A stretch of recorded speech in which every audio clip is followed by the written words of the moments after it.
Thanks for being with me today. This is part of a conversation we're recording before the talk on the 19th of June, hosted by OpenScape. So I'm going to do a little bit of introductions on both, and then we can build on that. So OpenScape is a project initiated around a year ago, and the context of that project was lockdown. So it was a project that brought together a lot of cultural programmers, mainly in performance art, that were trying to think of ways to bypass, mitigate, or deal with the fact that there was no longer the possibility of meeting people like you would in festivals or circulate or do work. And what's interesting about that, and what we're going to reflect on in our coming event, Screen Fatigue, is that by the time the project launched, the world changed already, and people started circulating physically again in different ways in different parts of the world. And all these programmers that are part of this online project had also to go back to the real life, right, physical world. And we changed this project a couple of times. Each couple of months, each 2 months, one of the partners would create an event based on their research, and we tried to adapt. For this, we are happy to invite, for the coming conversation, we're happy to invite 3 initiatives that deal with urgencies that happened, whether it's COVID or not, in different capacities, to help us reflect on the shifting times. And in this conversation, thank you for joining to discuss specifically Connect with Southeast Asia, the Gender and Sexuality residency. So thanks. Yikai, would you like to say something a little bit about the project before we dig deep, or? Okay, sure. Thank you. Yeah, thanks for inviting me and have me here to introduce this project. So the project name is Connect with Southeast Asia. The short term, we call it here in Taiwan, usually say SEA. So Connect with Southeast Asia and Gender and Sexuality, and Residency Online and On-site. So allow me to have a really brief introduction of this project. Sure. The project is actually organized by my company, Thinker Studio, from Taiwan, and is co-organized with Dance Nucleus, the company from Singapore, and the Pineapple Lab from Philippines. So 3 of the companies, we try to build up this platform and networking for the artists who focus on gender and sexuality, this theme, and for their work with the research. And the aim for this project also trying to have a start conversation on the gender and sexualities in the society by building the platform to support the emerging artists, especially for the emerging artists who focus on this issue and the creation, no matter for their creations and the research. And the other goal is through this platform, we try to gather in the group of artists to develop, adapt the ideas and collaborate internationally, and also to find the similarities of the gender issues or gender and sexuality issues between the artists in the different regions. So basically this project has already around 2 years, from 2021 to 2023. But each year it just has a different form or the way to adapt into the situation in that moment, at that moment with the pandemic. So yes, pretty much like this. Thank you. Yes. I think I'm going to zoom in on the specific details that I'm curious about, and then we can weave the conversation. So I was thinking maybe it would be good to also reflect on the starting point, right? Like, was it a response to lockdown, or was it a response to the gender and sexuality themes being something that the partners are already working on, or was it the mix of both? Like, how would you define the genesis of the project? Okay, I think it really just start from the theme, the title, and the topic of the gender and sexuality, because the reason why I'm saying this is because in 2020 or 21, me, myself, and my company members, and also Daniel Koch from Dance Nucleus, because the Dance Nucleus and Thinker Studio, we do have a quite long relationship with working together or exchanging ideas. And we do also assisting or support the emerging artist development in this couple of years as our main target is for our company. And the reason why I focus on the gender and sexuality is because in 2019 or 18, Taiwan is the only one Asian country has already passed the same-sex marriage law. And at that time, a lot of the artists start to have the focus on the gender and sexualities. Okay. I don't mean before that it doesn't have any pieces of it. It does, but it's getting more and more. It kinds of the policy also the in the whole environment, the whole atmosphere, welcome and trying to encourage the artists. You can speak out loud for these kind of topics that you want to focus on, and there's no censorship here in Taiwan. But by the same time, before 2019, I do a lot of traveling in Southeast Asia, and of course, this is also related with my focus as well. I do realize and found a lot of artists from Southeast Asia region, no matter from Thailand, Malaysia, Vietnam, Philippines. Some of the artists do focus on these works as well, but different region they have their kind of taboo, or they have their kind of the censorship, no matter from the politics issue or from the religions. And I do have the ideas just clip in my mind. What if I gathered these artists together? What would happen? And Taiwan become the hub for them, these artists, to publish or to release or try to deliver what they are really doing, and creating the networking with each other of these artists, which means, you know, maybe in their country there's a censorship for them if they want to talk about or do the work about this. But if it happens online or it really happens in Taiwan, well, the organizing team in Taiwan, they might be okay with that. You know, the dangerous or the safety might be the safety might be better for that. And also they can benefit for the artists in Taiwan, you know, to open their mind and to increasing the different networking with the other countries. So that is the first step of the idea why have this networking and idea that the whole project. And unfortunately, the first year, right, when we started doing this, the pandemic happens. Yeah.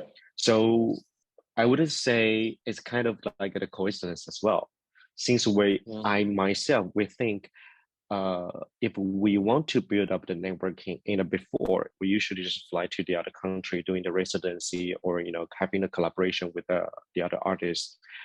But it forced us to have to use online system first. This online system includes the softwares like the Zoom that we're using now, or like the Google Meet or any kind of the communication app or software. And it also just kind of make me think, what if we trying to encourage artists build up the networking? This might be a good access, or this might be a good way to start online. And if we see online is another space, what are the different way we can think to build up the networking instead of person to person, and also can cost down a lot of the costing, the expenses. And in that time in 2020, also because of the pandemic, we also doesn't need to face the dangers of the, you know, the virus or something. Yeah. So in that period of time, we start doing online, and then in 2022, last year, we start to do on-site and online together, because the pandemic situation is not that serious. It's getting better at that time. How we do is we still build up the online networking with these three countries, three cities together. And for each city, we have like at least 2 artists together. and we try to facilitate or pair one of the facilitator with them from the different country, and they can have a conversation online. And at the same time, the local country who organized this project also host using their own venue to host the local artists to develop their research and the work and the piece. And then they can build up the relationship online with different countries. Yeah. I think here you're speaking about kind of the driving force of the being the content is interesting for me, because also I have a lot of questions about, for example, safety, right? So on your website, one of the things that is interesting is the fact that you were encouraging artists to really create new confrontations with the public, right? So there was this collective blog that was the journal where artists were invited to share continuously. So my question here is, was there a moment where you started reflecting on the relationship between online, offline, especially because the project isn't just online, about, let's say, laws or safety in Singapore and the Philippines, since Taiwan was already on the forefront? Was that a conversation for the artists that were coming in? How does that platform also work on that? Or is it just about artists that are already working on these topics kind of connecting with each other? I think it does work because if we see the invisible space online, no matter just what I mentioned, and you just mentioned about, we encourage the artists to write down their journal during the whole process in this project. The journal, we all encourage them to put it down like a 3 to 4 journal in a web page. There's in the individual web page for this project, which means this web page is invisible. It's not invisible. It's not an exists space. So it's also easy access from different country and every different kind of region. But at the same time, because this web page built up in Taiwan, so it also can be the hub, it can be the safety zone for them. And on the web page, at this time, you can go anywhere if you want to go. So the safety is here. And if we put the credit, the organizing team is a Taiwanese team. I think no matter the law or any kind of censorship will come to here, because once Taiwan here is all accepted with things, then things will be okay with that. So what I told the artists who joined this project is, there's no any kind of limitation of how you want to present your journal. You can use in any way, because for me, the process is more important than the result for the artist trying to have built up their own work. What I always focus that is the process is really, sometimes, when you do the creation, it's just like a short click and you do have the idea. And if you write it down, the space of the web page, it can help you, and it can keep this idea maintained there for a long time. Once you need to find out some of the resources or find out the other data, you can always come back. But if we're talking the performing art, the result is usually the show. The show is just if it's gone, then it's gone. Even we can record it, but it's not the same thing.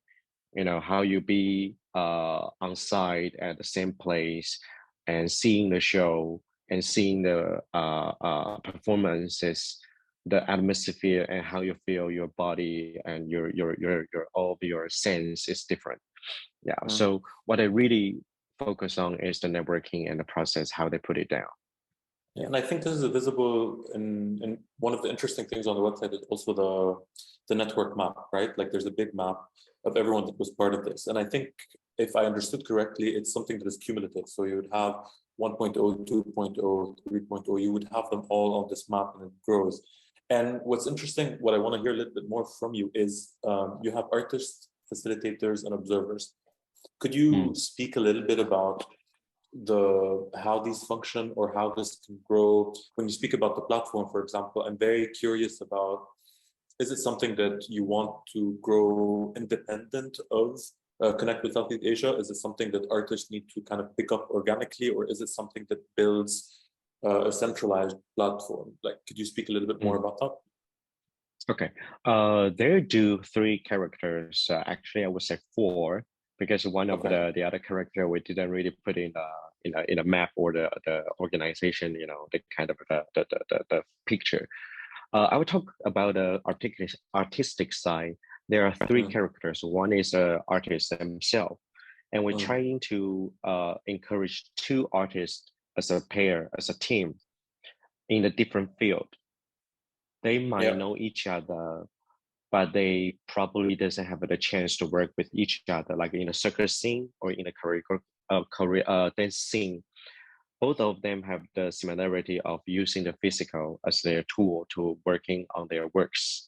But they all focus on the gender sexuality. There's a similarity and the same concept. So I'll try to put them together in the same country, same region, and the facilitator is the one like the mentorship or the mentor, the mentor for the emerging artists, which means the facilitator has more experiences. But what the facilitator do and where does it from, or where does a facilitator from, is from the other country. So which means every time when they're going to have the meeting, they have to meet online. And these facilitator is not just about to guiding them or joining them in a meeting. It's more like to listen for these emergent artists, what they are doing and what's their process of the research and how they do their work, their method. So the facilitator can kind of provide the experiences to the emergent artists, but at the same time, they can have an exchange of the culturally different perspective. So the beneficial for the artist and the facilitator are both the same, because they can kind of all get a different ideas and get a different kind of thoughts from the different cultural background and the different focus or the different professions in their own artworks or art practice. And for the observers, it's even younger or the even emerging artists is probably just about to graduate from school. I also encourage these observers to observe the whole process of different group of the facilitator and the artists, see how they work. So in the third side of the perspective, it would be nice for them to also start to practice what's the conversation, how to start with the conversation, what's the differences of the culture, what's the differences of the different professions of the artists or the works, how they work. That's a very interesting component. I mean, they're not audiences, like the fact that you're placing them as observers, but also like an informal education ecosystem online is a very interesting access point in addition to the project. I think this is why I'm very curious about like how you want to define platform. Because it's doing many things at once, right? Like it's doing the networking, it's doing the process and the publishing, and it's doing the education, and it's doing, so how, like, do you have, what drives this growth of it? I mean, it started in a specific place of a, let's say, curiosity about bringing together people that work on gender and sexuality. And then it's offering all of these things. How do you see it grow? And I'm thinking online, offline, I'm thinking archive, platform, educate. Is there like a big goal for this, or you're flexing as you? I think actually there's a flexibility with that. I still want to try, like this year in 2023, we only focus one group of the artists. The reason focus only one group of the artists is one, it's still in the experimental process. We try to put the 2021 and 2022's 2 artists. One is Hashima from Singapore, one is Kwano from Taiwan. They do attend or participate this project before or meet everybody online, but they never had a chance to meet personally together on site.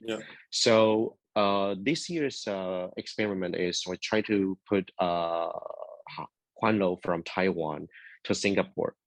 So she had the really basic sense of what's going on happens in Singapore in the cultural side, and also in the gender and sexuality situation now in Singapore. So when she do the residency there, she has already the first step of the understanding for the really basic things. Then it will speed up for the relationship of two artists for them to do the collaboration in the future. So of course, in this platform, I'm still looking for is there's any other new way for we thinking about the collaboration to make us thinking about the cooperation internationally. Because long time ago, as a producer, because my base is more like my background is more like a producer. As a producer, we always talking about international production or international collaboration, which is put together two group of artists together, and then bam, the work is there. But for me, there's definitely more the deeper thing we have to solve or we have to thinking about. It's not just about putting them together, things were going on. It's how we think about the sustainabilities and how we maintain the longer relationship with each other, not just only the artists, also with the region to the region, to the country to the country. Yeah. And this is something that when even just reading the title, like connecting Southeast Asia, what's interesting is that there's an obvious focus on like a region, right? And I'm curious about I want you to build a little bit on what you were talking about in the sense that you want to make this something that is international, right? So what is the investment in working on the region? Is this something that you feel relates as a cultural kind of milieu or baggage that needs to be in conversation before it becomes international? Where do you position that? Are they in parallel? Are they chronological? At first, why I start with the Southeast Asia region is that this region is the place where I'm familiar with, and I do have the connection with the different organization. So of course, that is one of the resources because each organization we go get funding from our own government. So that will be easier and also be easier for me at the start to do this platform. But what I also doing the experimental at the same time is after the project, in the last 2 days, we have the online presentation. The online presentation, what I do in 2022 is I hire someone to do the international development in the UK, who has the background of knowing the ecosystem of Taiwan and Asia, and who just study in the UK and trying to spread out the information of the presentation online and this project internationally. And what surprised me is last year, this project, the presentation, we kind of attract different countries from Europe, from even the US, and not just the Asia or Southeast Asia regions audience to come to participate and watch the presentation. So that is the other way. But how I work with the international development that people in the UK is we always work online, and we let him to try to networking locally or internationally in the Europe. So in the future, I still hope the project will extend in the longer or the bigger possibilities. But I also kind of sitting in between thinking about how big would it be, because what I really focus on is the process. Then how do we moderate this? And how do you scale it up? Like something super intimate. Like how can it scale up? Yeah, I mean it's a question that I think now is accelerated by the online, right? Because the facility of doing such a thing, like if you have the project in mind, you can definitely start it. You don't need to move around. So which brings me to also a question that we have a lot at OpenScape, and it's this issue of language, right? I mean, how did you deal with that? You're working with people from different countries with different ways of expressing, whether it's their mother tongue or borrowed language. How do you think about that, even conceptually, and how do you think will you deal with that internationally? Like, is it de facto English, like we're doing right now, or how would it work? Yeah. I think language is one of the things I'm also thinking about it. I have to say, and we can really not deny it is English is one of the major English language we can communicate easily for the different regions and different cities at this moment. Are we going to shift into the way with multiple different kind of language that we can communicate with? I'm not sure about that. You know, the whole global situation, no matter we're going to attend any kind of the performing art meeting internationally, how we use is still English. This kind of majority, we cannot deny it. But is there any possibility we shift into different kind of language to talk with or to having a communication? I'm still observing, yeah, and I will try. Is there's any other way? Like I have a conversation with a Hong Kong, you know, some of the people, especially there's a lot of Hong Kongese immigrant to migrate to Taiwan. Can Cantonese become one of the other language in this platform happens? Might be. Yeah, right. Are there any like interesting initiatives that you've been feeling like they could either inform what you're doing in terms of how this project can grow or develop, or things that you also encountered throughout your 2 years process that you think we could extract as either unanswered questions or problematics, like the issue of language, for example, because that's also something that could be useful when workshopping other projects, not just connected stuff. What I see is the economic. Yeah, I think the economic is one of the big issue at this moment. Everybody knows the economic is really bad at this moment. And of course, the culture fund is usually the first priority for all of the government. We're shrinking down of the payment for them to do it. Yeah. You know, the funding is cut down all the time. And after the pandemic, do people still see the value of how we work online? How is the possibility to extending or maintaining the relationship between each other? Or is just people seeing this just a temporary process? I personally think this is not a temporary problem solving way. This is can be the longer or the other way how we see how we build up, and also to reflect the economic situation at this moment. Yeah. So you see the screen staying, like the screen is here to stay. But the title of the talk actually is screen fatigue. How do you deal with that? Excuse me one more time? It's screen fatigue, like the title for the conversation tomorrow, screen fatigue. Yeah. Basically, we're just spending so much time on screens and kind of everyone's sick of doing that. I mean, with the online being there for a while, what has been your antidote to that? Are you tired of screens? Are they part of your daily life that like you don't even realize you're on a screen?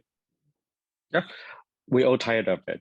But I think because of the pandemic, we are all tired of it is because we have no choice. The only choice what we can do is to really face to the screen, right? Yeah. So that's the reason kind of make us to feel tired of it.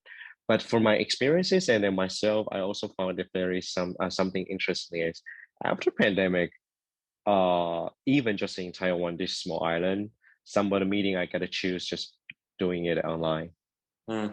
So we do find some of the value, some of the good thing, how we work online. But at the same time, we also need to find out what is the suitable way to do it. Like when I doing the online meeting, usually I know my limitation is like 15 minutes or 40 minutes. So more than that, I will usually refuse. We say, okay, we'll do the meeting in person instead online. Yeah. But if there's an emergency, like a 20 minutes quick meeting online, sure, I can do that. It can save a lot of money. It can save a lot of time. Why shouldn't we choose the better way to do it? Yeah, agreed. But if we were going to experimental, or if we were going to experience the deeper value or the deeper things for the culturally, or the deeper things between two relationship, I think meet in person is still quite important. Yeah. So for me, it's on-site or online, either both of the way can be worked, but it just needs to see what is the value of it. And that is more important. And you have to know how to use these tools to relate with related with the value of these two things, and as artists or as art workers. Yeah. Yeah. Amazing. Mm. Okay, thanks so much for your time. Like now both of our limits are being tested. We've been at 30 minutes, so it's good. Okay, cool. Anyway, so I'm looking forward to the group conversation, and yeah, thanks so much.